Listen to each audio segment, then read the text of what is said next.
Il y a des gens qui regardent la télévision, ils sont pleins. Ils les dirigeants, non, ils sont uniquement là pour regarder la télévision. Et on peut le compter, les amis, parmi les soi-disant dirigeants africains.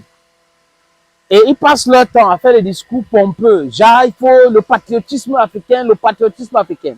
Regardez l'économie africaine. Où est ce patriotisme-là? Vous ne pouvez pas passer votre temps à aller commander l'argent au Fonds monétaire international et à la Banque dite mondiale et vous dites que vous êtes des patriotes. Et certains tapent la poitrine même en disant qu'ils sont des grands économistes. Oh, on est des économistes, on a fait l'école ici. Non, ce sont des traîtres. Ils sont uniquement là, les amis, pour leur intérêt. Ils manquent du patriotisme, ils n'ont même pas l'amour pour l'Afrique. Ce qui les intéresse, je répète, c'est leur poche. Prenons le cas du Cameroun. Qu'est-ce qui explique que depuis les indépendances politiques du Cameroun, il n'y a pas une industrie transformative au Cameroun? Il n'y en a pas, ça n'existe pas. Les matières premières, on prend, on met dans les bateaux, on envoie. Est-ce que ça a un sens? Et tout le monde sait, pour être un pays émergent, voilà ce qu'il faut faire, voilà ce qu'il faut faire. Prenons le cas même de l'Afrique, le Nigeria, qui est considéré comme une mastodonte. Regardez, Dangote construit une société de raffinage du pétrole. C'est les propres frères nigériens qui combattent Dangote Petroleum. Ils ne veulent pas que le pétrole soit raffiné au Nigeria. Qu'est-ce qu'ils font? Ils vendent le brut en France. Ils vendent le brut en France. Et la France dit, nous sommes les premiers acheteurs du brut du Nigeria. C'est quand même une honte. C'est quand même une honte. On sait qu'il faut transformer pour avoir de la plus-value. Mais si vous ne transformez pas, vous allez, ça va se passer comment? Il n'y aura pas de plus-value. Donc, on va vendre moins cher et ils vont aller transformer. Ils vont venir nous vendre cher. Et là, ça tue notre économie. Les devises s'envolent. Parce que quand on peut acheter ailleurs, les amis, on achète avec les devises. On a les avoirs et ils vont s'accaparer de ces avoirs-là. Si un jour, on essaye de faire quelque chose, de s'élever pour parler. Donc, ce qu'il faut faire, c'est d'industrialiser notre pays. Chercher à transformer ce que nous avons localement. C'est ce qu'on appelle le patriotisme économique. Donc, le patriotisme économique n'existe pas chez nous, en Afrique. Ça n'existe pas parce que les dirigeants regardent la télé, ils n'ont pas la vision, mais ils regardent la télévision. Vous comprenez un peu, les amis? Autre chose, j'ai vu une image qui m'a vraiment choqué. Ça vient du Kenya. C'est une athlète kenyane qui allait signer la nationalité du Bahreïn. Pourquoi? Parce que elle voulait aller aux Jeux Olympiques. On lui a demandé au Kenya de payer, de monnayer.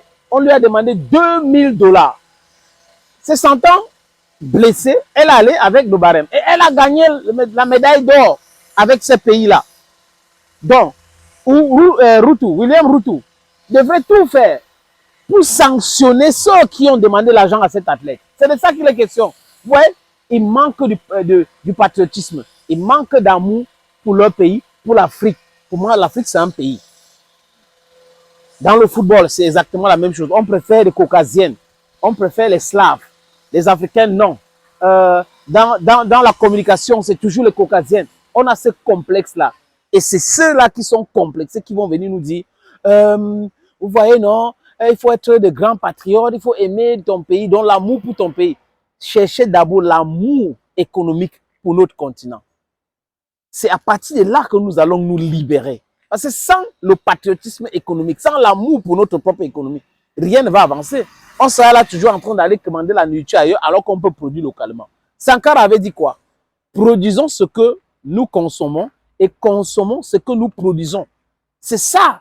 Les gens devraient faire exactement comme ça. Mais quand vous avez les dirigeants qui passent le temps à aller en France, en Suisse et tout, à se balader, louer les avions, ils ont les comptes bancaires, les enfants peuvent aller à l'école aux États-Unis, en Europe et tout ça.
Opportunité en or à Douala, terrain à vendre, 560 mètres carrés. Vous voulez construire un centre commercial, un hôtel, vous voulez construire votre propre maison à vous, vous voulez ouvrir une station de service, c'est à vendre, les amis. Je répète encore, c'est à vendre, ce terrain. Voilà donc l'opportunité que je vous présente là. C'est 560 mètres carrés, je répète. Et le terrain est titré. Nous allons vous laisser le temps de vérifier, parce que c'est très important. Donc, ce n'est pas le genre de terrain où il y a un problème. Non, non, non. C'est en plan Bonapuzo, à côté de la route. La route ceinture ce terrain. D'un côté, il y a une route en pavé. De l'autre côté, c'est une autre route bitumée. C'est abordable le prix, hein, donc on peut discuter du prix. Si vous êtes intéressé, appelez-moi à travers les deux numéros que vous voyez à l'écran là, 6 80 87 37 37 ou le 6 96 17 60 34. Et les numéros, le premier numéro passe sur WhatsApp, donc vous pouvez nous envoyer un WhatsApp ou vous nous appelez simplement. Et l'autre numéro, c'est uniquement par appel simple, les amis. Donc, voilà donc cette opportunité que j'ai décidé de partager avec vous. Contactez-moi si vous êtes intéressé.